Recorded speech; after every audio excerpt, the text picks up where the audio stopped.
Bonjour à tous, j'espère que vous allez bien. Aujourd'hui, on se retrouve. Je réponds à vos questions qui m'ont été demandées, à savoir pourquoi j'ai pas de pompe quand je m'entraîne au gym ou chez moi. C'est quoi qui fait en sorte qu'une journée, je vais avoir une pompe, une journée, j'aurai pas de pompe musculaire. Donc, on regarde les trois majeures raisons qui vont faire en sorte que vous avez une pompe ou vous en avez pas. Alright? Bonne vidéo.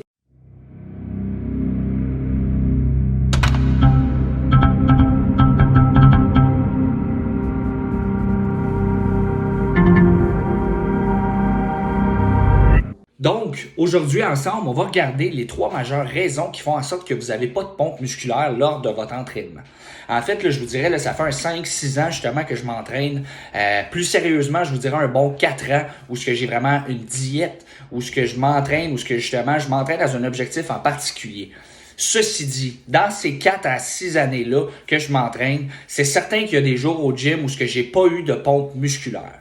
Donc, relatif à ça, on va regarder ensemble la première chose qui est vraiment la base au niveau de l'entraînement qui va faire en sorte que vous allez avoir une bonne pompe musculaire ou pas. Le blood flow. Donc, le blood flow, qu'est-ce que c'est en général? Ça va être important justement d'avoir une bonne connexion musculaire. OK? Donc, pour amener justement là, l'afflux sanguin dans vos muscles, ce qui se passe, c'est que c'est important non pas juste de soigner le poids, mais de savoir comment bien l'exécuter pour vraiment au niveau biomécanique du mouvement, le faire de la bonne façon. Donc, ceci dit, l'entraînement, c'est bien important. La connexion musculaire que vous allez avoir. Ce que je vois souvent, c'est justement, on est au gym, on s'entraîne, mais on ne sait pas c'est où que ça force. Meilleur exemple que je peux vous donner au niveau du dos. Un des principaux endroits où ce que c'est vraiment l'endroit le plus difficile à connecter.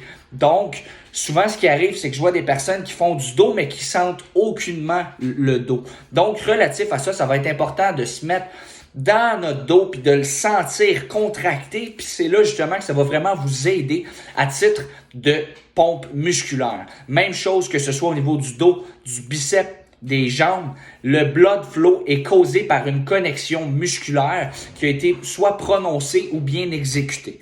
Donc, premier argument fait. Le deuxième point, en fait, va être quand même assez simple à comprendre. On va essayer de garder ça le plus simple possible.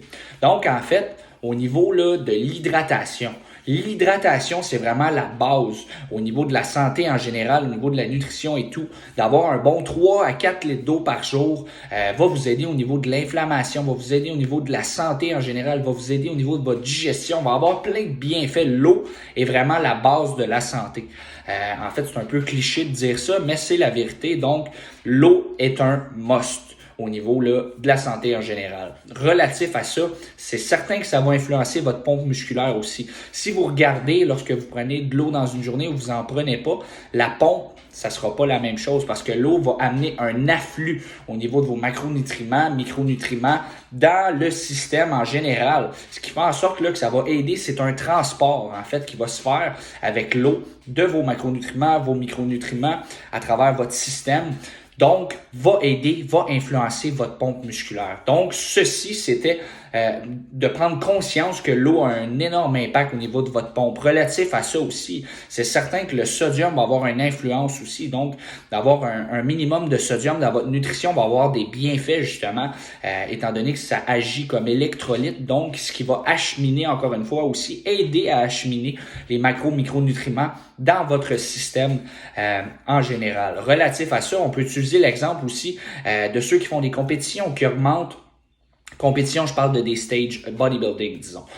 Ceux qui font des compétitions, en fait, vont augmenter leur dose de sodium en vue du concours pour justement assurer justement le transport des micronutriments dans le système tout en diminuant ou augmentant leur apport d'eau selon le cas, selon le temps donné, selon la compétition, selon si. Donc, il y a plusieurs facteurs qui peuvent influencer ça. Encore une fois, la science, c'est exact sans l'être, ça devient souvent du cas par cas. Donc, assurez-vous d'avoir une bonne hydratation, un minimum de sodium dans votre nutrition est super important. Donc, ceci était le deuxième point.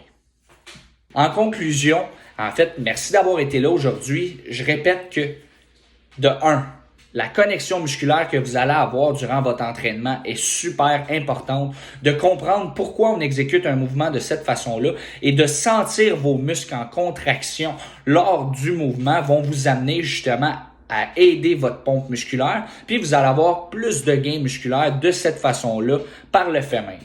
Donc, pompe musculaire, c'est pas juste d'amener d'un point A au point B le poids. C'est de comprendre comment bien l'exécuter et de le connecter, le muscle. Pour nous amener au deuxième point, qui était l'hydratation. C'est bien important. En général, je vous dirais un 3-4 litres d'eau par jour. En général, va vous aider au niveau de votre santé, mais aussi au niveau de votre pompe musculaire. C'est quelque chose qui va être influencé par ça.